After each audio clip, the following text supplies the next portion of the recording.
ഇന്നലെ നമുക്ക് കടയിലെ ഉച്ചയുണ്ണി സോയാബീൻ മെഴുക്കുവരട്ടിയും പൈനാപ്പിൾ പച്ചടിയായിരുന്നു കേട്ടോ.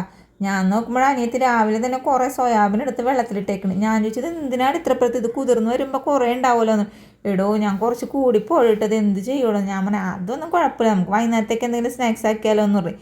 അങ്ങനെ വൈകുന്നേരം ആയപ്പോൾ ഞാൻ എന്ത് ചെയ്തു, ഈ സോയാബീൻ എന്താ വെള്ളമൊക്കെ പിഴിഞ്ഞൊരു പാത്രത്തിലേക്ക് ഇട്ടിട്ട് ഇഞ്ചി വെളുത്തുള്ളി പേസ്റ്റും ചിക്കൻ മസാലയും ആവശ്യത്തിനുള്ള ഉപ്പും കുറച്ച് മഞ്ഞപ്പൊടിയും പിന്നെ എരിവിന് വേണ്ടി മുളക് പൊടിയും പിന്നെ കളറിന് വേണ്ടി കുറച്ച് കാശ്മീരി മുളക് പൊടി ഇട്ട് കൊടുത്ത് കുഴച്ചുകൊണ്ട് നിന്നപ്പോഴേ ഞാനോർത്ത് ഒരു ക്രിസ്മസ് ഇട്ടാൽ കുറച്ച് കോൺഫ്ലവർ ഇട്ടാലോ. എന്നാൽ പിന്നെ കോൺഫ്ലവർ ഇട്ട് കുഴച്ച് കുറച്ച് നേരം കഴിഞ്ഞപ്പോഴാണ് ഒരു മുട്ടയും കൂടി പൊട്ടിച്ച് വെച്ച് ഒന്നും കൂടി കുഴച്ചെടുത്തിട്ടാ.